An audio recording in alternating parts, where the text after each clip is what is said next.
this country because of people like Bernie Sanders. I've introduced him once before, and I had thought that with the success of his attempt to become President of the United States would have limited my need to introduce him again. But when this opportunity presented itself, I leaped on it because it's a way of pulling the thread of the future that will unravel the canvas that Bernie Sanders is yet to paint for this country.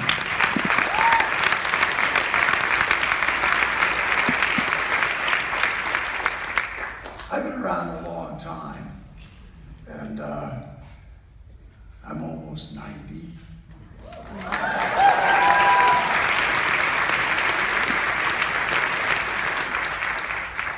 I wish I could say that this walking stick was a result of aging, but it's not.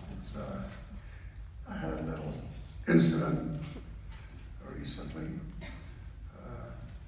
The gods were kind to me because it was a form of a stroke, and it was supposed to have crippled me, but it didn't, and for that I'm very grateful.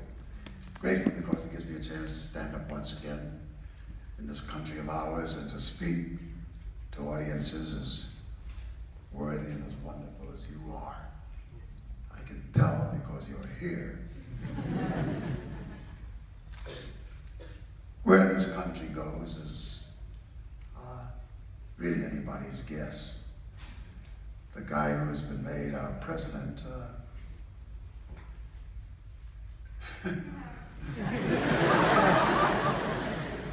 if it wasn't so weird, we could really make a big joke of the whole thing. But what's important is that we need for America to come together and stand up like it's never stood before. I was born during the Great Depression with Roosevelt, and then went on into the great conflict of the Second World War, serving in the armed forces, and then coming out and getting right into the civil rights movement, getting out of that right into the anti-war movement. And now here I am at the age of 90, still chasing movements.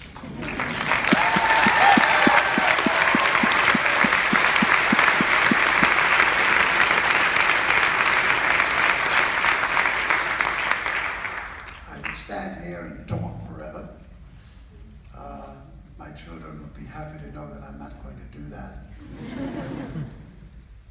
I don't know Bernie Sanders as well as I'm going to know him. I joined the campaign for him to become President of the United States very early on, and championed our cause then. And the gods had other thoughts in mind. But obviously they have revisited their thinking, because here he is again. He has a book, and that book tells you a lot about the man that we're going to see more of in the future, I hope. America's ready.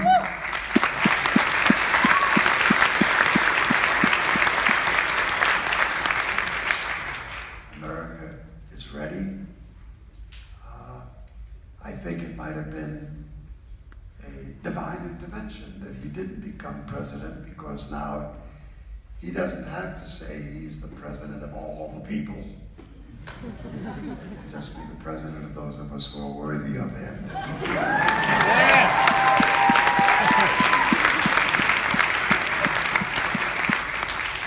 So let me get on with it. I've watched him speak 1,000 times. I've listened to him most recently just a few nights ago while he was in the Midwest being interviewed, and I thought he did a magnificent job. I hope I get more opportunities to go around the country supporting him and supporting what he has to unfold for us in the future. He has not said anything to me, so let me not mislead you into thinking that somehow I'm privy to a grand plan. I'll just modify that remark by saying I'm not privy to a grand plan yet. But I think if there's a hope for America, it's embodied in what Bernie Sanders stands for. His politics, his point of view, his human philosophy are all things that we can wrap our arms around and feel secure that if he's in charge, we're winning. And so without any further drab, we take advantage of this opportunity and introduce a man for whom I have great respect and great affection. Ladies and gentlemen, I give you Bernie Sanders.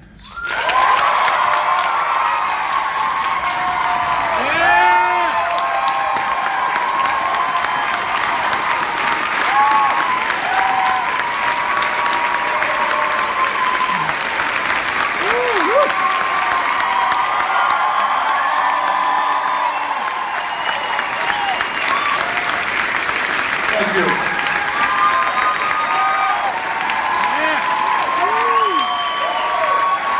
Thank you very much.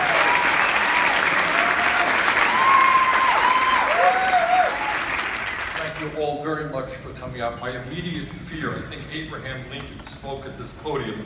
I don't want to break it.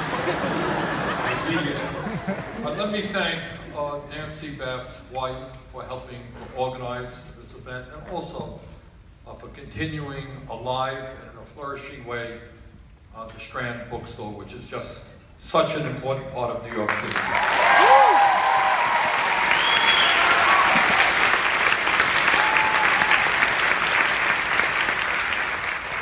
And I am just really overwhelmed that Harry Belafonte is here this evening.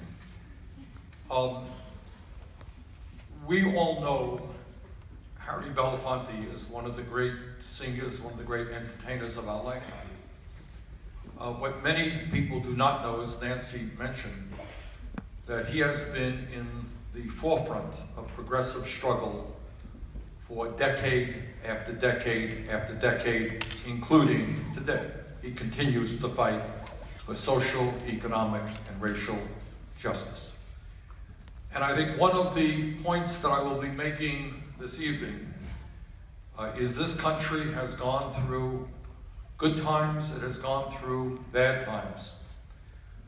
And anyone here who thinks that now is the time for despair, that now is the time for giving up, that now is the time not to fight back, take a look at the life of Harry Belafonte.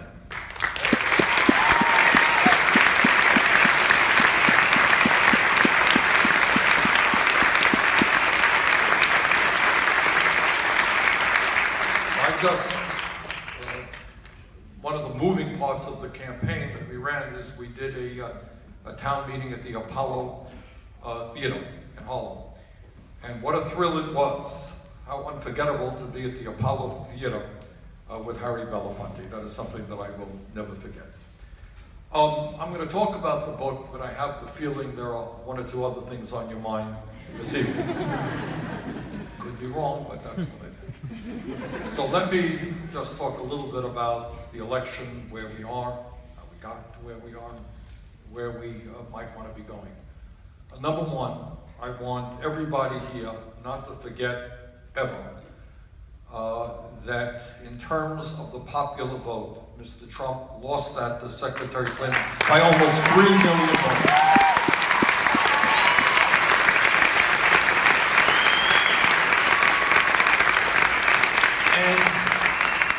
The importance of that is not to get into the nature of our electoral college and how somebody could become president after losing by almost 3 million votes, but to make the point that Mr. Trump does not have a mandate to carry out his extremist ideas. And we should not forget that for a second.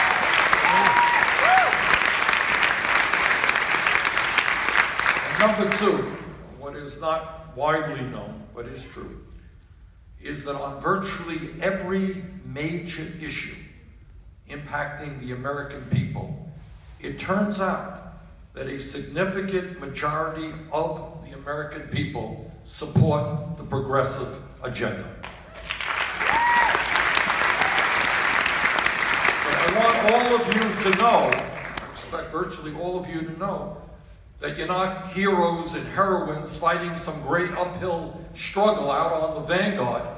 What your views are, by and large, represent where the American people are on issue after issue. Should we raise the minimum wage to a living wage? Overwhelming support. Pay equity for women? Overwhelming support among the parts of the American people. Democrats, Republicans, conservatives, progressives. Do we rebuild our crumbling infrastructure and create millions of decent paying jobs? Overwhelming support. Do we make public colleges and universities tuition free so that all young people have the opportunity to get a higher education? Overwhelming support. Should Mr. Trump and his billionaire friends start paying their fair share of taxes? Overwhelming support.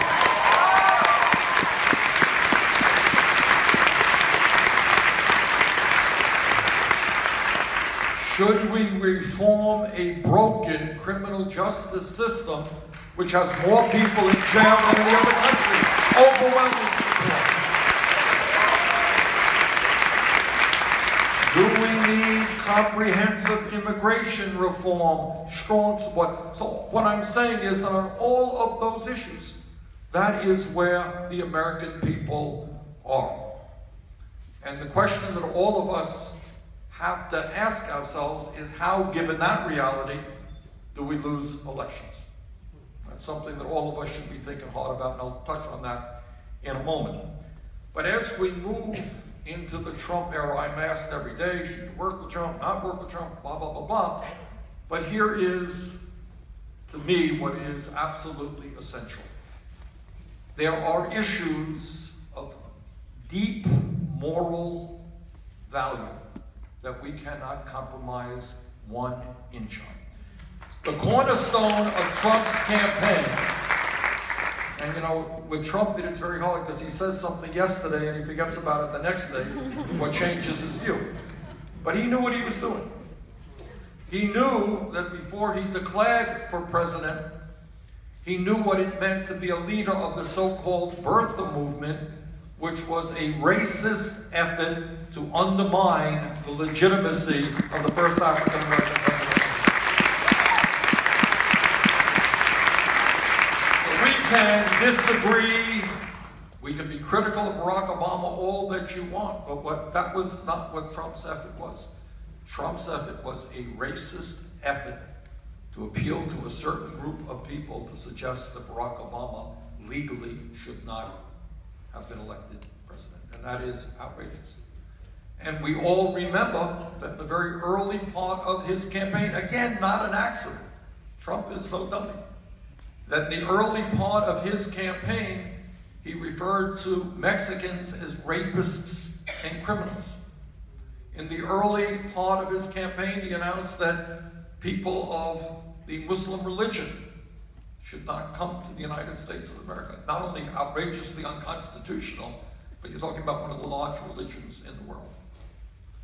So I think we can agree that in a nation which has had such a rocky and painful history in terms of discrimination and bigotry going on before this nation became a nation, in terms of what the settlers did to the Native Americans, the lies and the terrible things that were done, in terms of the abomination of slavery and Jim Crow and denying African Americans the right to vote, in terms of sexism. We all forget that 100 years ago today, women were not running for president of the United States.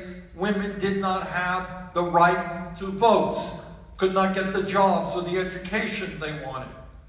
When we talk about discrimination, we all know, because right here in this community, there was the beginning of a major revolt in terms of opposition to homophobia and the fight for gay rights right here in this community. So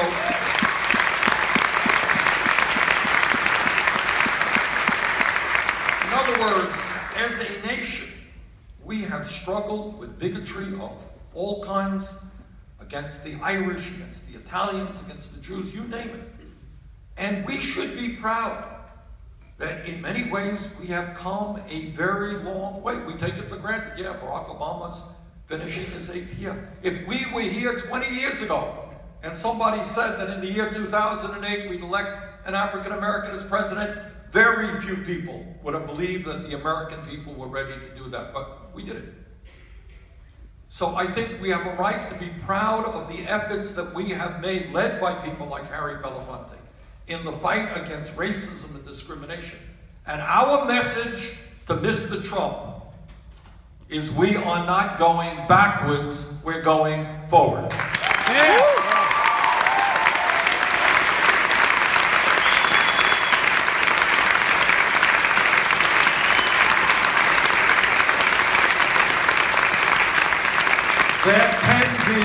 There can be no compromise with bigotry. The second area where there cannot be a compromise is in protecting American democracy. Now, you know, I have run for office in Vermont on many occasions. It has never, to be honest with you, for 1 second, and I think this is true for most of my colleagues around the country who hold elected positions, it has never occurred to me for a second to say, gee, I know where the people are who are going to vote against me. I know where they live, you know, what parts of the state. It has never occurred to me to try to figure out a way to make it harder for people to vote because they might vote against me. My job is to go out, tell people what I believe. Hopefully they support me, and if they don't, they don't. That's called democracy. But right now, what you have in Republican states all over this country is you have Republican governors who are too cowardly to participate in free and fair and open elections. They are working overtime to deny poor people, old people, young people, people of color, the right to vote. Massive levels of voter suppression. And when Trump sent out last week, I think it was, this delusional tweet, I'm governed by tweets now. When he sends out this tweet, he says, well, you know, I would have won the popular vote if it weren't for millions of people who voted illegally. This is crazy and this is delusional. This will not shock you, has nothing to do with factual reality. But what it also did, all of you should know, is it sent a signal to Republican leaders all over this country, and that is you continue to engage in voter suppression. And we have got to stand up and not only take on all forms of voter suppression in every way we can, we have also got to also understand that the Republican leadership today is not content with a disastrous Citizens United Supreme Court decision. And as you know, what that terrible decision said is that the Koch brothers, billionaires, large corporations, could spend as much as they wanted in campaigns through quote-unquote independent expenditures. What the Republican leadership wants to do now is end all campaign finance regulations. And that means that the Koch brothers and other billionaires will be able to directly fund candidates. Give a candidate who's running for governor of New York, give him $200 million, and make those candidates essentially employees of the billionaire class. Add that to voter suppression, and my friends, we're going to have to struggle to preserve the basic tenets of American democracy, and that is exactly what we have to do. Now, I come from a small state, and every March we have town meetings. And what town meetings are about is one person, one vote, and that's what we need all over this country. Not billionaires buying elections.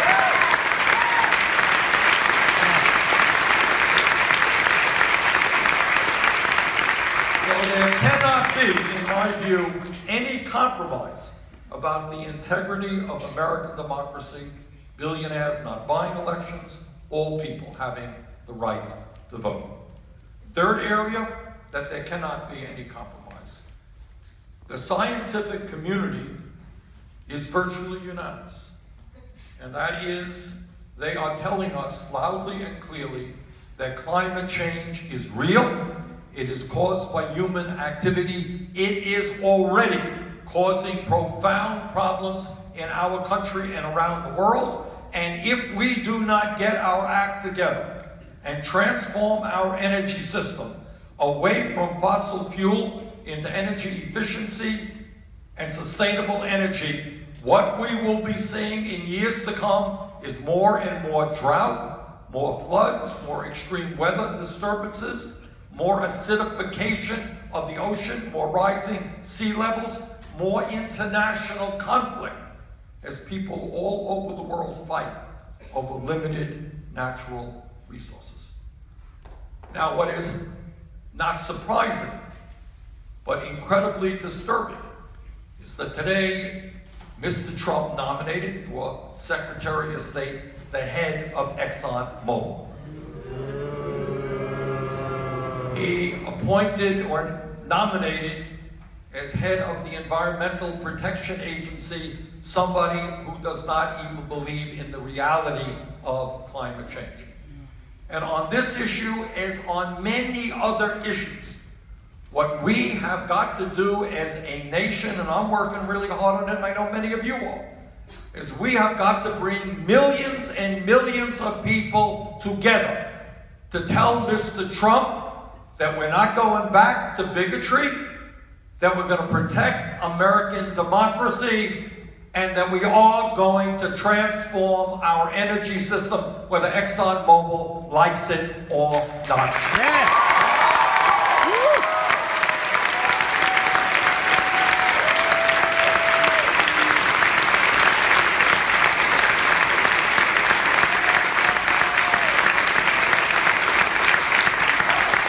What Harry Belafonte and people of his generation will tell you, because Harry was there with Dr. Martin Luther King Jr. in some very terrible days, is that when people stand together, and that is my main message to all of you. Yeah, they got the money, yeah, they got the power, yeah, they own the media.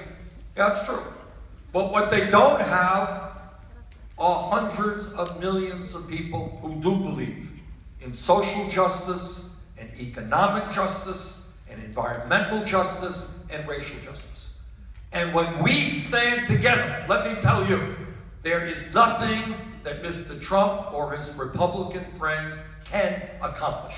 When we stand together, and that is what we're trying to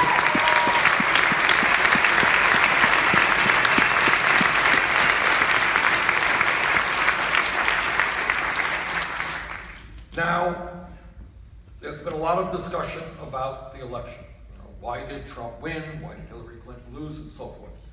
Let me suggest one reason. And that is, I think, I look at this, because it's not only the presidential election, I was bitterly disappointed, as was Nancy Bass White, whose husband is also in the Senate, that the Democrats were not able to gain control over the Senate or over the House. And we have to ask ourselves why. How has it happened over the last 8 years, despite 2 Obama victories, that now some 2/3 of state houses in this country are controlled by Republicans? How did it happen that 900 legislative seats, people in the House of Representatives, state Senate around this country, went from Democrat to Republican? How does it happen? Republicans now control the U.S. Senate, U.S. House, and the White House. And there are a lot of reasons why, but I'll tell you what I think a key reason is the Democrats failed to understand that while it is true, absolutely, that we are better off today economically than we were 8 years ago when Bush left office, no debate about that. There's another truth, and that truth is that there are millions and millions of people, often in rural areas, in inner cities, who are hurting today very, very badly. They are in real pain. This is a pain that you don't see on television. TV doesn't cover it at all. Most politicians don't talk about it. The word poverty comes out of the mouths of very few elected officials. But I was all over this country during my campaign, and I saw things. I saw things that were just quite unbelievable. I was in McDowell County in West Virginia, southern part of West Virginia. And you know what's going on in McDowell County and in Kentucky and in many other parts of this country? What's going on is that for the first time in God knows how many decades, people today are dying at a younger age than their parents. Life expectancy is going down. What happens all over the world, and what has happened throughout our history because of improvements in public health, cancer research, and so forth, your generation, my generation, will live longer than our parents, who lived on average longer than their parents, etc., etc. But what we are now seeing, unbelievably, for white working class people, interestingly enough, is a level of despair and hopelessness that many of those people in West Virginia, Kentucky, and elsewhere are turning to heroin and drugs, turning to alcohol, turning to suicide. Life expectancy is actually going down. And the reason for that is that people are working at jobs, if they're lucky enough to get a job, paying them 10, 12 bucks an hour. They're going nowhere in a hurry. They are worried to death about what the future is going to bring for their kids, who also do not have a path forward. And they are turning to drugs and alcohol and suicide. I was the places in the Midwest where workers once had good-paying union jobs, making middle-class wages, had health care, had retirement benefits. But those companies, in order to make increased profits, shut down Midwest, shut down in Vermont, shut down in New York State. Went to China, went to Mexico, hiring people for a few dollars an hour. You are that worker. You had a good job, you had a decent life, you're proud of what you were doing, and suddenly one day you wake up, you don't have a job, and you're working at Walmart's for $9 an hour. How does that feel? You are a senior citizen in America today who cannot afford the medicine that you desperately need, and you cut your pills in half. You are one of the 50%, we don't talk about this much, one of the 50%, half of older American workers who have $0 in the bank, no savings, as they contemplate retirement. How do you feel after working for a lifetime, getting ready for retirement, you got nothing in the bank, you are scared to death? Or maybe you're a young person who skimped and saved to go to college, you left school $50,000 in debt, and you're working in New York City for 14 bucks an hour, and you can't pay your debt. Or maybe you're a single mom, you're doing okay, you're making $40,000 a year, but to find childcare for your baby will cost you $15,000 a year. How do you spend $15,000 when you're making $40,000 a year? During the course of the campaign, I tried, and the book talks about this, try to take the campaign and the media that followed me to places that most candidates don't go. We weren't busy doing, expensive fundraising events. We were going to parts of communities where media never goes. We went to the Pine Ridge Indian Reservation in South Dakota. Do you know what the life expectancy is at the Pine Ridge Reservation, where unemployment is 75-80%, youth suicide, alcoholism off the charts? It is the equivalent of Guatemala, a poor third world country. That's what goes on, not only in Pine Ridge, but in other Native American communities. We were in Baltimore, Maryland, and the book has a picture of us walking in an area which is incredibly desolate.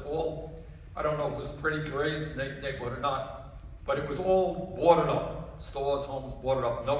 No life there, except late at night when the drug dealers come out and become somewhat of a drug bazaar. We were walking there, and the Secret Service was quite nervous because most politicians don't go into that area. But it turns out that in Baltimore, among many other cities, tens of thousands of people are addicted to heroin, and they have no treatment available to them. I was in Puerto Rico. Puerto Rico has been living in a depression for a decade. No one talks about it. No one even knows what goes on in Puerto Rico, a territory of the United States. Point is, there is a lot of pain in America. and a lot of disillusionment, and a lot of anger, and a lot of frustration. And Donald Trump came along, and he said, I, Donald Trump, am going to take on the establishment. I'm going to take on the political establishment. And he was correct, he did. He really did. I'm going to take on the economic establishment. I'm going to take on the media establishment. Vote for me. If you want things to change, I am your guy. Hillary Clinton, same old, same old. I am the guy who's going to bring about change. Now, I personally believe, and I think we are seeing this every day, that much of what he said was simply not true, that he had no intention of following through with what he said. But that is where people who had given up hope turn to in large numbers. And that is one of the reasons I think that Trump became elected president. Now, what do we do? Where do we go from here? Well, there's a lot that has to be done. As I mentioned earlier, I think at the end of the day, our most significant weapon is organizing people by the millions.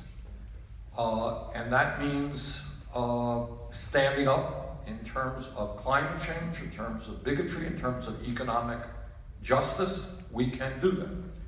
And I'll give you an example of one of the areas that I also think we've got to move.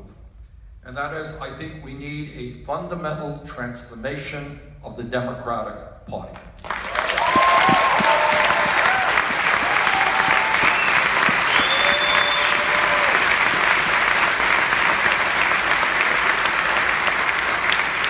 I am not here tonight, to knock people who put a lot of time and energy and some of their money into the Democratic Party.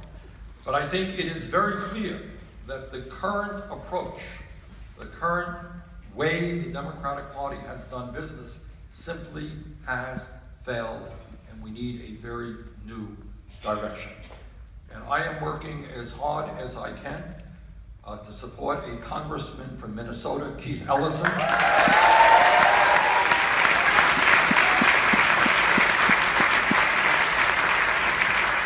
And what Keith understands in his bones, because Keith is basically an organizer, that's what he does. What Keith understands, and this is tough stuff, but this is exactly what we have got to do, is we need to create in an unprecedented way. We need your involvement. I know people here are politically involved, but we got to think of new ways to be involved. These are new times. These are different times. We got to open the door to people, young people, working people, older people, to get involved in the political process in any and every way imaginable. And tomorrow night, as it happens, we're going to do a live stream with Keith and me and a few other people. Talking about Keith's ideas of how we transform the Democratic Party. Please, join us for that live stream. We'll be taking some questions as well. And the other thing I think we have got to do is to bring forth a vision of where this country can and must go.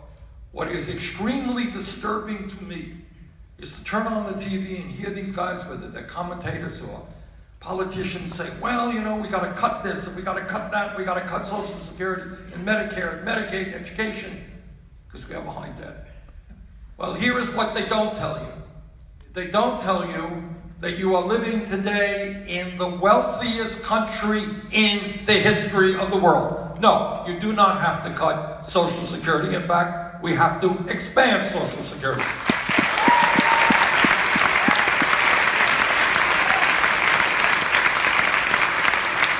We do not have to cut Medicare. We need to move toward a Medicare for all single-payer program.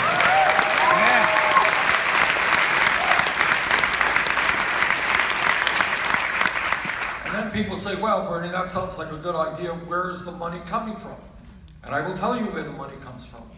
Over the last 15 or 20 years, there has been a massive transfer of wealth in this country from the pockets of the middle class into the pockets of the top 0.1%. Trillions of dollars. Today, as a result of that transfer of wealth, if you can believe it, the top 0.1% now owns almost as much wealth as the bottom 90%. In America today, the wealthiest 20 people own more wealth than the bottom half of America. One family, the Walton family, owns as much wealth as the bottom 40% of the American people.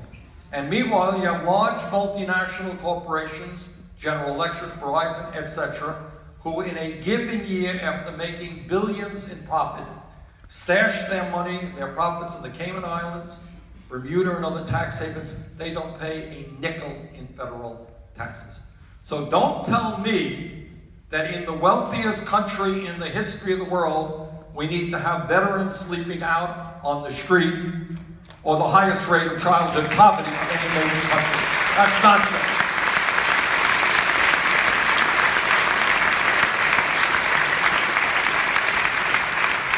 Our job is not to fall into the trap, which is what the media, the corporate media presents to us, what most politicians do. Well, we have a terrible debate, and we're seeing these issues coming up right now already in the Senate. Do you cut Social Security or do you cut Medicare? Do you cut food stamps or do you cut federal aid to education? Those are the choices. Well, those are not the choices. The choices are expanding public colleges and universities, making them tuition-free, expanding Social Security, and demanding that General Electric and Donald Trump start paying their fair share of taxes.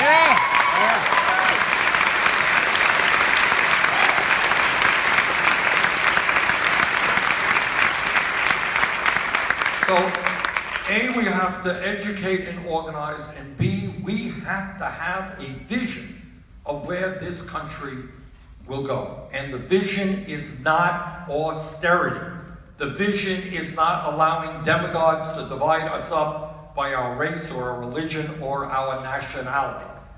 Our vision is an America where all of our people have a decent standard of living, where we pay attention to the most vulnerable, our children, our seniors, because after all, a great nation will not be judged by the number of billionaires it has, but by how, in fact, it treats the weakest and most vulnerable. That's our vision.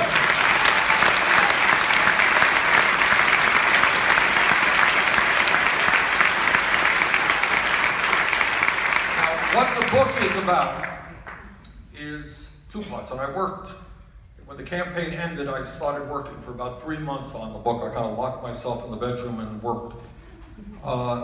And it's divided into two parts. The first part basically talks about the campaign. Why did we choose to run? You know, I'm the senator from a very small state. When we began, we had no money, we had no political organization, we had very little name recognition outside of Vermont. Why did we run? Why did I end up disagree with my wife, who had more sense than I did, and said, "You're crazy, you shouldn't do it." But we did it. And why did we gain steam? Why did we end up getting about 46% of the popular vote, taking on the entire Democratic establishment?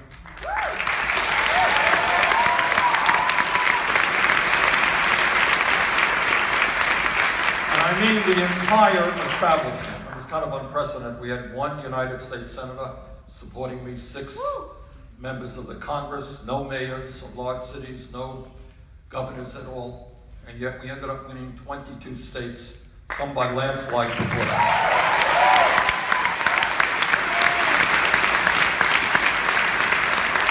And what was most exciting, and I think should fill all of us with optimism, is in virtually every single state, whether we won the state or not, we ended up winning, often by large votes, the young people of those states.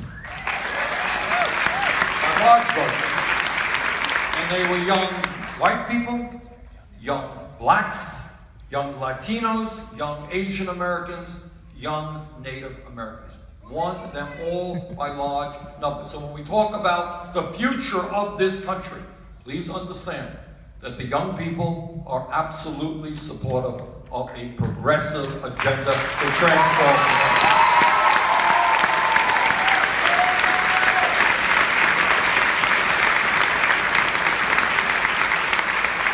that's what the first part of the book is, kind of on the campaign trail and all that we learned, which was a lot, because we didn't know anything about this whole thing.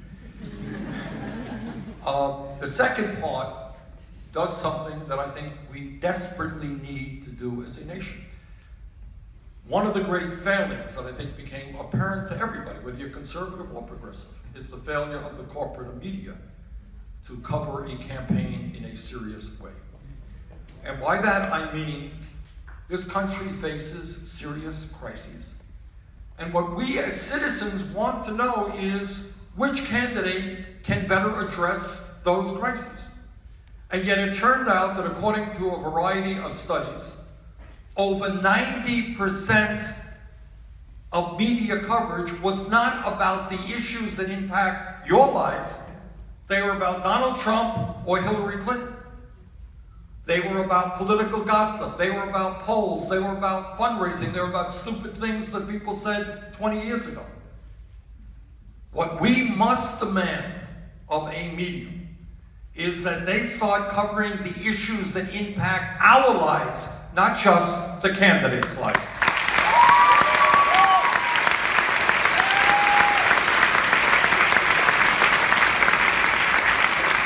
And in fact, if you get bored somewhere in the middle of the book, go to the last chapter. Because the last chapter deals with, it's entitled, and I think the title is appropriate, it's called Corporate Media and the Threat to Our Democracy. In other words, if media does not accept its responsibility to talk about the reality facing the American people, and all we get involved in is negative stuff and personal attacks, that is a real threat to the future of American democracy. Now, what the book also deals with is, it says, all right, in my view, I speak for myself, these are the issues. And these are the problems, we lay them out, and here are solutions. Here is a path forward. First chapter in the second part is defeating oligarchy. And let's be clear, we are moving more and more in Trump's appointments to his cabinet, his nominations. Make that crystal clear, that we are living in a nation in which our economic life and our political life are heavily dominated by a handful of billionaires. All right, how do we break away from that?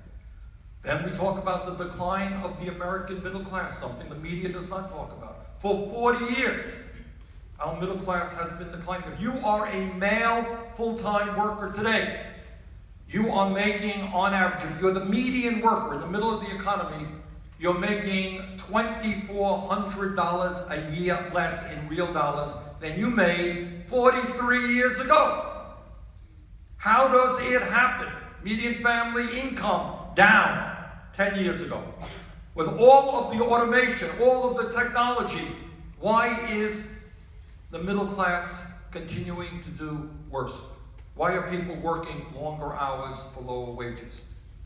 Why do we have so many people living in poverty? And what do we do about it? And we got a chapter ending the rigged economy. Well, what are the specific steps that we can take to transform the American economy? Healthcare for all, chapter on that. Some of you may or may not know that the United States of America is the only major country on earth not to guarantee healthcare to all people as a right. In my view, we've got to change that.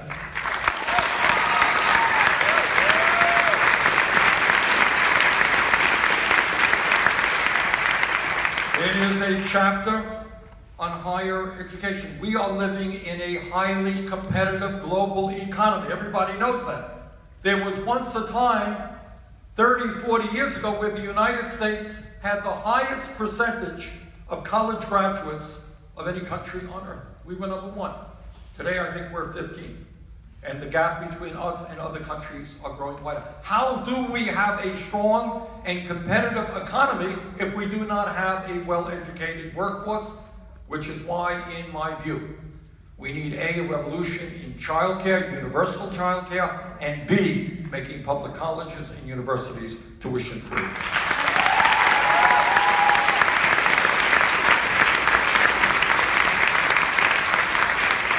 The fields goes into some depth on the great global crisis that we face in climate change.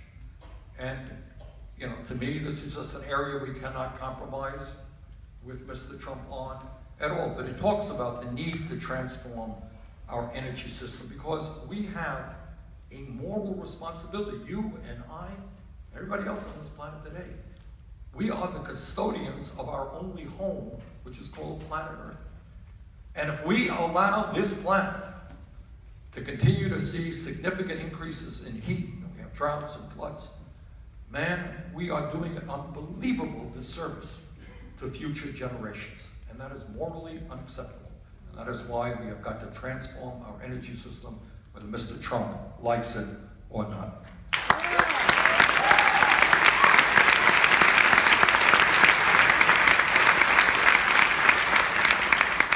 The United States of America today has more people in jail than any other country on earth, including China, 4 times our size. 2.2 million people. We're spending $80 billion a year locking up fellow Americans, disproportionately African American, Latino, and Native American.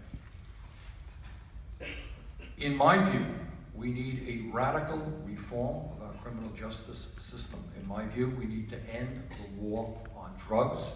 In my view, we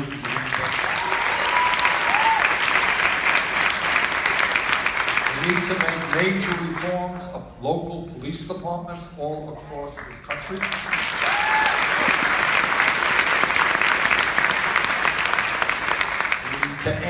We need to end private prisons and private detention centers.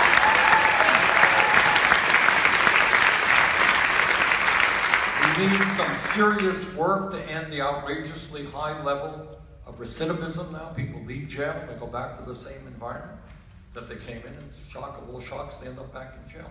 We've got to work on that. But the bottom line here is that instead of spending more and more money on jails and incarceration, we've got to be investing in jobs and education, keeping people out of jail.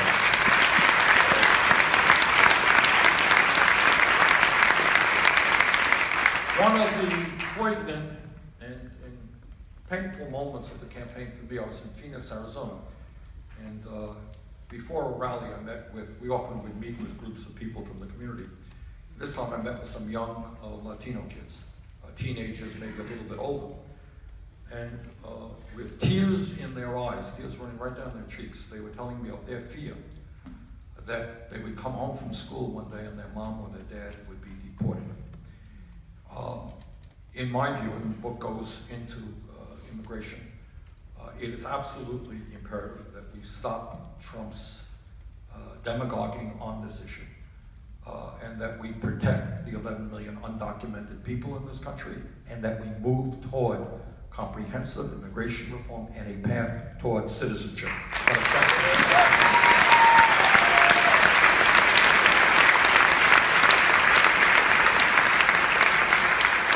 And there's a chapter that also, a lot of the stuff in this book just is not stuff that you're going to see talked about a whole lot. That's kind of why I wrote the book. There's a chapter called Protecting Our Most Vulnerable. What does that mean? It means that here in New York City, or in Burlington, Vermont, you got elderly people today. We're trying to make it an $11,000, $12,000 a year Social Security. You got disabled veterans trying to make it an $12,000, $13,000 a year. We as a nation have the highest rate of childhood poverty, almost 20% of any major country on earth. I was in Kentucky, never forget this, and I went to a high school there and I spoke to the football coach a couple of years ago. And he said, Bernie, on our football team, I have 11 kids who are homeless. On one football team. And the reason for that, in that particular community, is their parents were so strung out on opiates and drugs, they were unable to take care of their kids. Okay. So we got seniors who are hurting, we got children who are hurting, we got people with disabilities who are hurting. And we cannot and must not turn our backs on the most vulnerable. We will not allow Trump or anybody else to start splitting this country and attacking poor people. We're going to stand with those people who are hurting and create a safety net that protects the most vulnerable people in this country.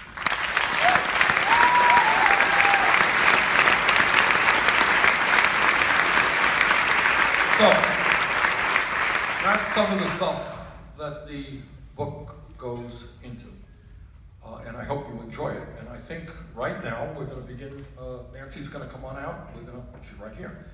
We are going to take some questions that, as I understand it, you have written. Is that right, Nancy? It came from the audience.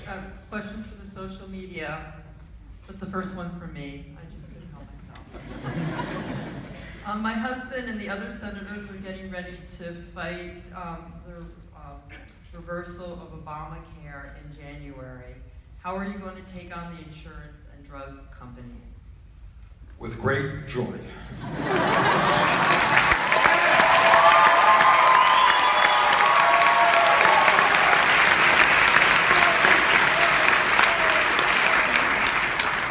Here's where we are at.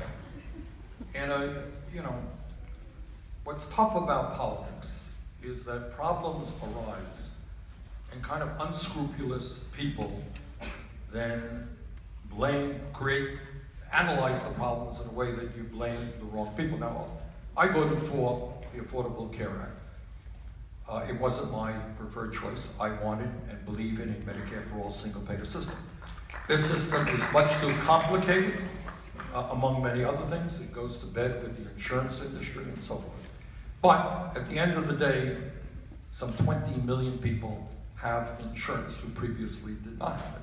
And that's nothing to sneeze at. And many of those people have high deductibles and co-payments. And let me just, in terms of healthcare, make one simple point which you will not see on television. You'll never see it. If you're dealing with healthcare, the first question you want to ask yourself is, how does it happen that 50 miles away from where I live in Burlington, Vermont, the Canadians have managed for many decades now to provide quality health care to every man, woman, and child in that country at a cost significantly less per capita than we pay. In the United Kingdom, their cost for health care, which is universal, is almost 1/3 of what we pay in the United States. Germany, every other major country on earth, Scandinavia, France, health care for all as a right, spending significantly less per person. In every one of those countries, the cost of prescription drugs are much, much lower because the governments negotiate prices with the pharmaceutical industry. Don't you think that the first question that any serious public official would ask is, why do we spend so much more than the people of other countries, and yet we end up with 28 million who are uninsured and even more who are underinsured? And the answer is that in no other major country on earth are private or profit insurance companies allowed to exist.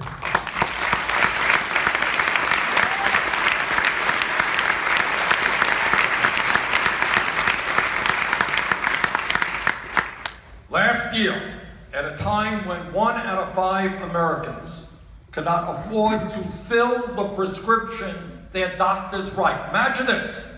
You go to the doctor's office, doctor says, here's your problem, writes you a prescription. 1 out of 5 Americans can't afford to fill those prescriptions because we've been ripped off unconscionably by the drug companies. 5 leading drug companies last year made $50 billion in profit. Top leading drug company executives made over $300 million in compensation. I was in California before the campaign, during the campaign, working on a proposition there called Proposition 61, which would have lowered the cost of drugs in California. Who wants to guess how much money the pharmaceutical industry spent in one state to defeat that proposition? Who wants to guess? $1 billion. $131 million in one state. Because if one state succeeded, it would spread all across this country. These are venal people. These are corrupt people. Every major drug company has had to pay a fine to the United States government for illegal, fraudulent activities. Their only goal is to make as much money as they possibly can, and it does not matter whether people can afford the medicine or whether people die because they cannot afford it. We get letters from oncologists who tell us that their patients cannot afford the high cost of cancer drugs. Hepatitis C, very serious problem in this country. Company that came up with a very good drug charges $1,000 a pill. And on it goes. So trust me, Nancy, yes, we are going to take on the pharmaceutical industry.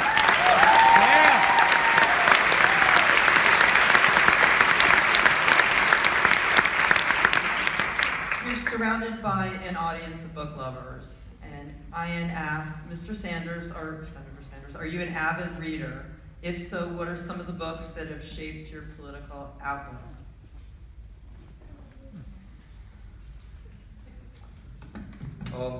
It's hard to name a few. When I was, some years ago, when I was a young man, I read some very good biographies of Eugene Victor Debs, who was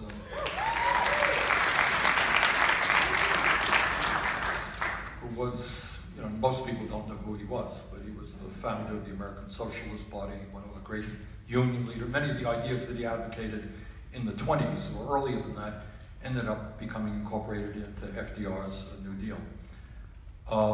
I read some great biographies about Martin Luther King Jr., who was an extraordinary person because he was much more than the media makes him out to be. The media says, appropriately enough, that he was a great civil rights leader and helped to get the Voting Rights Act and desegregate the South and so forth, and that's all true. But his genius was that when America was prepared to say to you, Dr. King, you're a great hero, you're a great civil rights leader now, take it easy. What he did, and again, the media, you won't see this on TV, what he did is say, well, you know what does it matter if we desegregate a lunch counter, but people don't have the money to buy the hamburger? And that took him to the whole issue of income and wealth inequality and national priorities.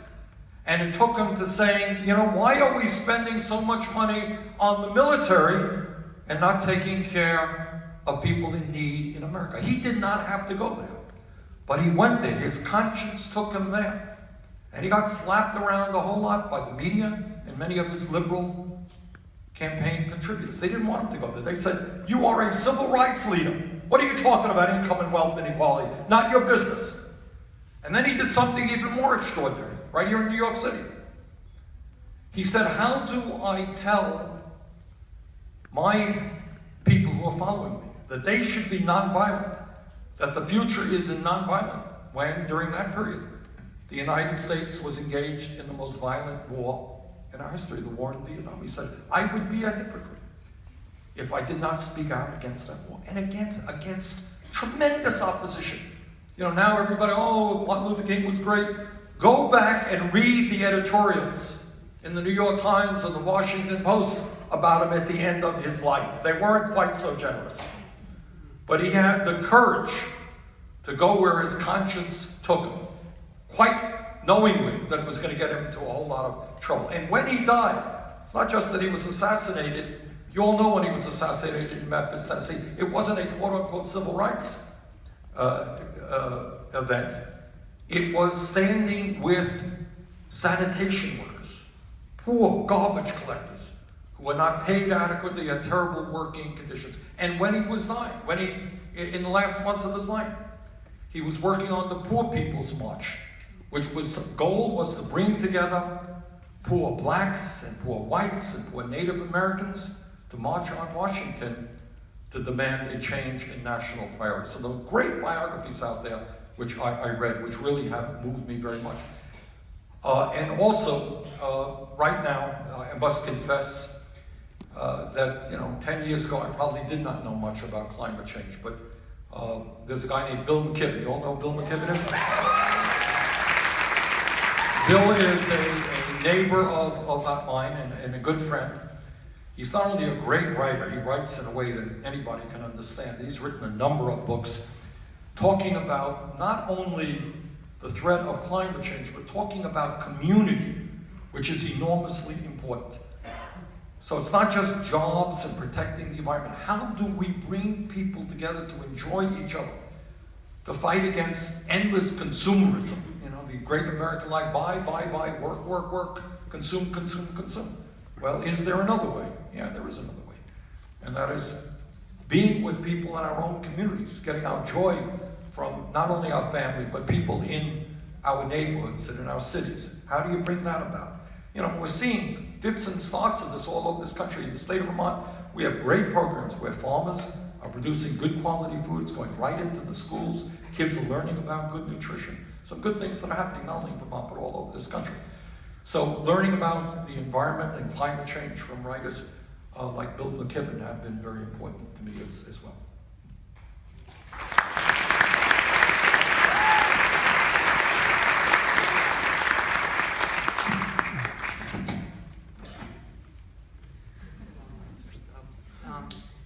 Benjamin asks, in the 60s and the 70s, you and many other young people moved to areas of rural New England, creating communes which helped leftist politics take root during the conservative Nixon era. This election has proved that there is a dissonance between the white rural working class and the college-educated urban class.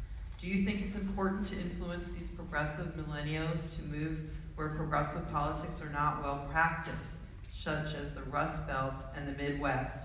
How do we do it? I mean, I think people should live wherever they want to live.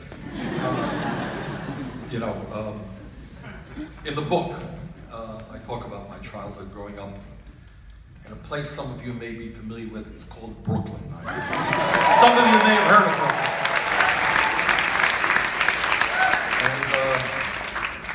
We lived in a rent-controlled apartment in the Flatbush area of Brooklyn. Is that for rent control or rent-controlled apartments? In any case, my first real exposure to the country was my parents sent my brother first and then me later to 10 Mile River Boy Scout Camp. Does that mean anything to people here? There we go, all right. You were there too, huh? All right. I don't even know what the status of it is right now, but it was a place, it's an inexpensive place for a lot of kids from the city. Brooklyn had its own large division up there, and we lived in lean-tos. And it took me a while to get used to it, but by the time my third year was finished, I was felt very comfortable in a rural setting, and that's kind of why I went to Vermont in 1964. But I think, the solution, the political problems that we face are not going to be solved by people moving to other areas. The political problems, though, what is very important is that we treat people with respect, even when their views are different than ours. And I want to say this. I know not everybody will agree with me. I was just at a meeting in the New York Times today, editorial page, where some guy really strongly disagreed with me.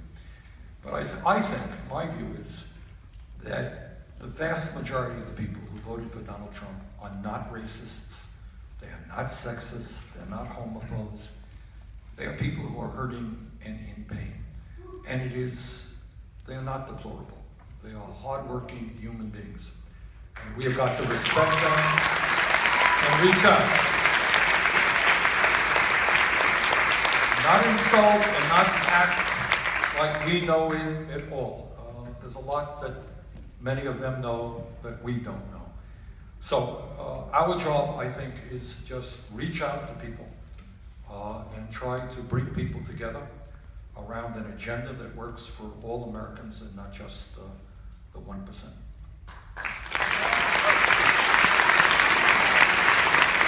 But those of you who are in urban areas like New York City, let me congratulate those of you who are here, who played a role in Occupy Wall Street, for example. You got a very dangerous institution around here on Wall Street. Wall Street is the center of a lot of the American economy, so you do what you can to try to reform Wall Street. So the final question is for Molly, but you kind of touched upon it. She just wants to know what are concrete ways that young people can organize and enact real change over the next 4 years, given a Trump presidency and Republican-controlled House and Senate. Okay.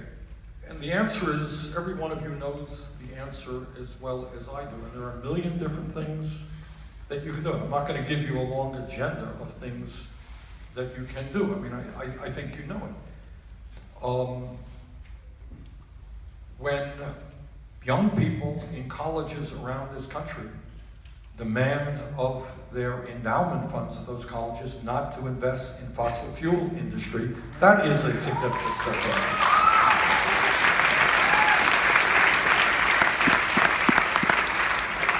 And we gotta be using our imagination. Politics is not just voting every 2 years or every 4 years. All right, I remember, I'm a United States Senator, so I can do it more easily than you can.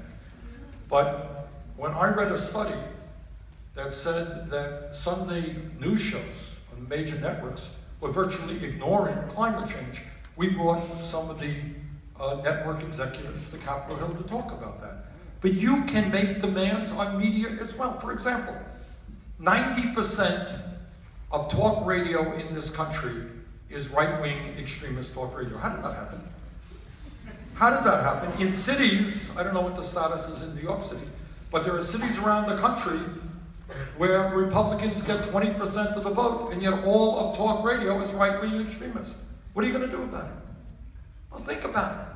What are you going to do about it? Are you going to tell the advertisers? Are you going to tell the stations that you want more diversity on the radio stations?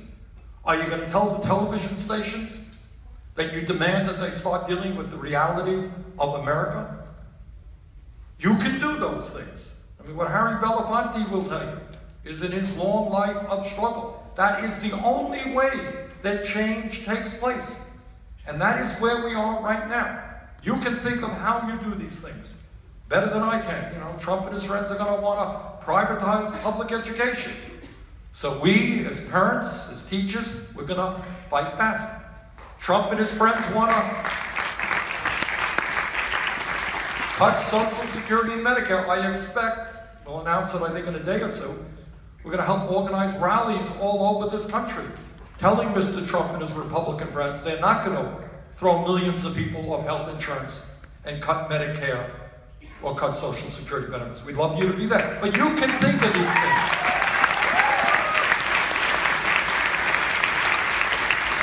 One of the things that we tried to do, and we had success in the campaign, and I see it whenever I go out the country, we got a lot of people running for office. And out of our campaign came a different new group called Our Revolution, different group, type of a book. And what they have been doing, and I'm not part of it because legally I cannot be, but what they are doing is supporting financially and organizationally great candidates all over this country. They elected a congresswoman in Seattle, Washington. Her name is Pramila Yaroslav. I always mispronounce her last name. Who will be one of the most progressive members of the United States Congress. And you helped elect that person. We've elected mayors, great people to the school board, to city council. So what you can do is rethink your role in politics. Run for local office. Get involved if it is your desire in the Democratic Party. So on that note, let me once again thank Nancy and the Strand Theater for helping organize this. And thank you all so much for being here tonight. Thank you.